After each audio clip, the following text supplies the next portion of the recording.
बच्चों ये क्वेश्चन देखिए, बड़ा प्यारा सा क्वेश्चन है। इस क्वेश्चन को रीड करिए पहले तो, और रीड करने के बाद इस क्वेश्चन को पहले खुद से सॉल्व करने की कोशिश करिएगा, और अगर नहीं सॉल्व होता है तो कोई प्रॉब्लम नहीं है, वीडियो को आप प्ले करेंगे और उसका सोल्यूशन आपको मिल जाएगा। बट फर्स्ट आप खुद से ट्राई करिएगा, देखिए क्वेश्चन आपसे बनता है कि नहीं। अब देखो, ऐसे क्वेश्चन जब भी आपको एग्जाम में दिखते हैं ना, तो आप कई बार क्या होता है, क्वेश्चंस को हड़बड़ाहट में या तो छोड़ देते हैं, या सॉल्व करने की कोशिश थोड़ी देर तक के लिए करते हैं, उसके बाद फिर उसे रास्ते में ही छोड़ देते हैं, ठीक है ना। बट ऐसे क्वेश्चंस को देखने कभी भी आपको पैनिक नहीं होना है। हमेशा क्वेश्चन में जो कुछ भी आपको गिवन है ना, हमेशा उसी पे रिलाई करना है आपको, और कुछ नहीं। क्वेश्चन के सोल्यूशन पे कभी भी फोकस मत करो, आप हमेशा क्वेश्चन के क्या गिवन है आपको, हमेशा उस पर फोकस करिए। इसका मतलब सिंपल सा है, जैसे हमारे पास जितने मिनिमम रिसोर्सेज हैं, उन मिनिमम रिसोर्सेज को यूज करके हमें मैक्सिमम आउटपुट निकालना होता है, ठीक है ना। तो ऐसा ही इस प्रॉब्लम में हम लोग अप्लाई करेंगे। अब इस प्रॉब्लम को अगर मुझे सॉल्व करना हो तो मैं इसके आंसर को लिखूंगा, इसका आंसर होगा -1, और सेकंड वाले एक्सप्रेशन का भी आंसर -1 होगा, और थर्ड वाले एक्सप्रेशन का भी आंसर -1 नहीं होगा, है ना। क्या होगा इसका आंसर? -1 नहीं, इसका आंसर 2 होगा, ठीक है ना। तो ऐसा क्यों हुआ, कैसे हुआ, इन सब क्वेश्चंस का आंसर हम फाइंड आउट करेंगे इस क्वेश्चन को सॉल्व करके, ठीक है ना। आइए देखते हैं हमारे पास जो रिसोर्स गिवन है हमको, सबसे पहले हम उसके फोकस करते हैं। हमारे पास गिवन है एक expression x + 1/x is equals to -1। अब इस क्वाड्रेटिक इक्वेशन को थोड़ा सा और सिंप्लीफाई करते हैं, तो हमें एक जाना पहचाना सा क्वाड्रेटिक इक्वेशन मिलेगा, x² + x + 1 is equals to 0।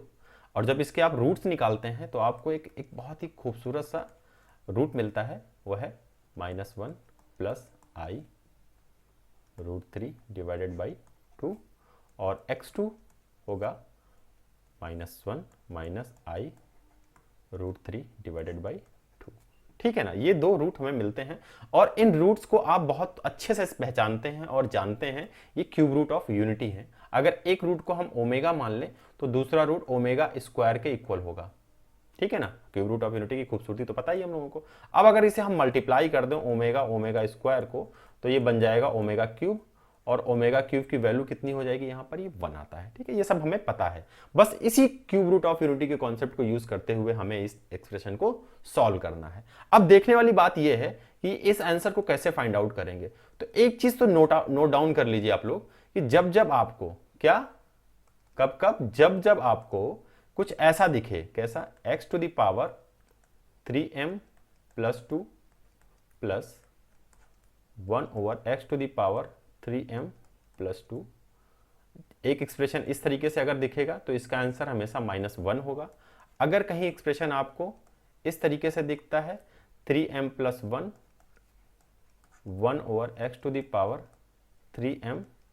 + 1, तो भी इसका आंसर -1 ही आएगा। और कहीं एक्सप्रेशन आपको अगर ऐसा दिख जाए x⁻3m 1/x⁻3m, तो इसका आंसर 2 हो जाएगा। अब ये कैसे हुआ, इस चीज को हम लोग यहां पे थोड़ा सा डिस्कस कर लेते हैं। अब इस एक्सप्रेशन को सॉल्व करने के लिए क्या हम इसको ऐसा लिख सकते हैं, क्योंकि ये ω⁻3m multiplied by ω² plus 1/ω⁻3m multiplied by ω², ऐसा लिख सकते हैं। इसे थोड़ा सा और सिंप्लीफाई कर लें अगर हम, तो ओमेगा जब जब मल्टीपल ऑफ 3 होगा उसकी वैल्यू 1 हो जाएगी, ठीक है ना। ये हमें पता है, तो इसकी वैल्यू 1 हो जाएगी मल्टीप्लाइड बाई ω², ठीक है। तो इसको सिंपली हम लोग ω² लिख लेते हैं, इन द सेम वे 1/ω², ठीक है। इसे थोड़ा सा और सिंप्लीफाई अगर हम करें तो ये ω⁴ + 1 डिवाइडेड बाई ω² हो जाएगा। थोड़ा सा और सिंप्लीफाई कर लें, ω⁴ को हम ओमेगा इंटू ω³ लिख सकते हैं, ओमेगा इंटू ω³ + 1 डिवाइडेड बाई ω², और ω³ हमें पता है 1 है, तो यहां से हम इसे गायब कर दें, ठीक है ना। इसका मतलब यहां पर जो बचता है वो क्या बचेगा बच्चा, सिंपली क्या बचेगा, ω+1। और इस वाले एक्सप्रेशन से हमें पता है, कौन से एक्सप्रेशन से, ω² + ω+1 इज इक्वल टू 0। यहां से हमें ये पता है ω+1 इज इक्वल टू -ω²। बस इस वैल्यू को हमें यहां पे पुट करना है, तो इसका आंसर क्या आ जाएगा, -ω² डिवाइडेड बाई ω²। और जब आप इसकी वैल्यू फाइंड आउट करेंगे तो ये -1 हो जाएगा, ठीक है ना।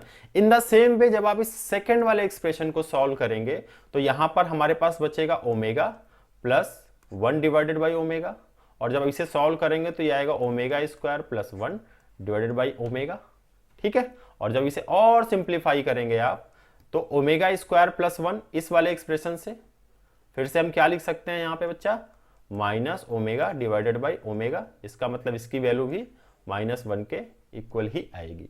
तो सेकेंड वाले एक्सप्रेशन में भी -1 के इक्वल हो जाएगी। थर्ड वाले एक्सप्रेशन में चूंकि ये सब ओमेगा क्यूब का ही मल्टीपल है तो ओमेगा क्यूब की value plus 1 upon omega cube की वैल्यू, इसको सॉल्व करेंगे तो ये 1 plus 1/1 that is 1 is equals to 2 हो जाएगा, ठीक है। सिंप्लीफाई कर लिया हमने 3 टाइप्स के एक्सप्रेशन को। अब वापस चलते हैं अपने क्वेश्चन की तरफ, ठीक है ना। क्वेश्चन की तरफ चलते हैं। अब इस क्वेश्चन में देखिए आप इसे सिंप्लीफाई करिए। सिंप्लीफाई कैसे करना है, हमें 3 से डिवाइड करना है, इसका मल्टीपल देखना है। तो इसका आप मल्टीपल देखेंगे 3 मल्टीप्लाइड बाई 682 प्लस 2 का फॉर्म बनेगा। ये वाला जब आप सिंप्लीफाई करेंगे तो ये कैसा फॉर्म बनेगा, 3 मल्टीप्लाइड बाई 682 प्लस 1 का फॉर्म बनेगा। और जब आप इसे 3 से डिवाइड करेंगे तो आप देखेंगे 3 मल्टीप्लाइड बाई 682, ये 3 का मल्टीपल बन जाएगा। तो ये तीनों एक्सप्रेशन हमने सॉल्व कर लिए और इनको सॉल्व करते ही हम इसका आंसर फाइंड आउट कर लेंगे। देखा, बड़ा ही सिंपल सा क्वेश्चन था। ऐसे क्वेश्चंस को डील करने के लिए कभी भी पैनिक मत होइए, हमेशा क्वेश्चंस को थोड़ा सा रीड करिए केयरफुली और आप ये देखिए कि आपको कौन सा कॉन्सेप्ट इस क्वेश्चन से रिलेटेड पता है, बस उस कॉन्सेप्ट को यहाँ पे अप्लाई करना। इस क्वेश्चन में कुछ भी नहीं था, सिंपल आपको देखना था कि जो एक्सप्रेशन आपको गिवन है वो कुछ जाना पहचाना सा है। हम generally cube root of unity को x square plus x plus 1 is equal to 0 के फॉर्म में पढ़ते हैं और देखते हैं, बट यहाँ पे थोड़ा सा उसे मॉडिफाई करके दे दिया गया ताकि आपको थोड़ा सा वो कंफ्यूज कर सके। बट ना, ब्रिलियंट बच्चे हैं, कंफ्यूज तो होंगे नहीं आप लोग, ठीक है। तो बच्चों मिलते हैं नेक्स्ट सेशन में इसी तरह की किसी खूबसूरत क्वेश्चन के साथ। टिल देन, जय हिंद, जय भारत।